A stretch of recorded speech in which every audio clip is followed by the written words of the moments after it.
So hey guys, I am Rita Rani. আমি just ফোনটা on করেছি, একটু হোয়াটসঅ্যাপে গেছি, একটু ফেসবুকে এসেছি, একটু ইনস্টাগ্রামে এসেছি।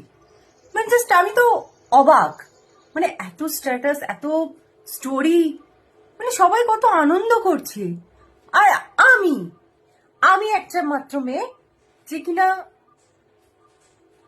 মানে তার জীবনে কোনো আনন্দ, কোনো দুঃখ, কোনো কিছু নেই। মানে কি আমি কি দিয়ে তৈরি আমি নিজেও জানি না। সবাই কত সুন্দর আনন্দ করছে ভাই, মানে কত সুন্দর সুন্দর গানের স্ট্যাটাস লাগাচ্ছে, কত কি করছে। মানে কি মানে এই জাস্ট ভাবছি যে সত্যি মানে ঠিক মানে আমি কিছু মানে কোন গ্রহ থেকে এসছি আমি নিজেও জানি না। কিরকম মানে বাইরে বেরোতেও ইচ্ছে করছে না, মানে কোনো কাজের সূত্রে। মানে যদি হয় না ফোনের মাধ্যমে কাজটা কমপ্লিট করা যায় তাও ভালো, বাইরে আমি একদমই বেরোবো না। মানে এটা কি মানে কি রোগে ধরেছে আমায়। মানে সবাই কত সুন্দর আনন্দ করছে। আমি জাস্ট ভাবলাম 2 দিন ছুটি পেয়েছি অফিস, শুধু ঘুমোচ্ছি, খাচ্ছি দাচ্ছি, বাড়ির কাজকর্ম করছি, ব্যাস, দ্যাটস ইট, আর কিছু না।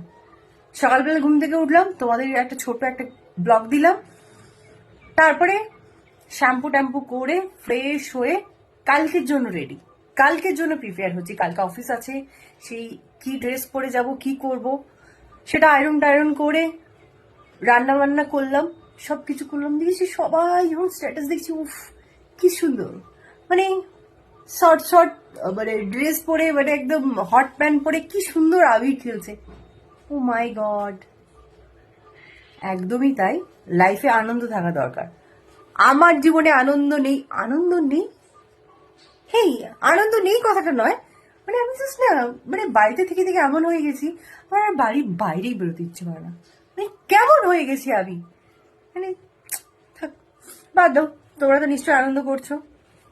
সো কে কে আমার ব্লগটা মানে কোন জায়গা থেকে দেখছো, কোথা থেকে দেখছো একটু বলবে, তাহলে আমিও বুঝতে পারবো যে আমার ভিডিওটা কোন কোন জায়গায় মানে কোথা থেকে বন্ধুরা দেখছে, তো সেটা আমি বুঝতে পারবো। সো এখন আমি এই আছি, খাওয়া দাওয়া কমপ্লিট, এখন আমি একটু কাজ করছিলাম। তো কাজ করতে করতে ভাবলাম জাস্ট একটু চলো একটু হোয়াটসঅ্যাপে যাওয়া যাক, একটু ফেসবুকে যাওয়া যাক, একটু ইনস্টা।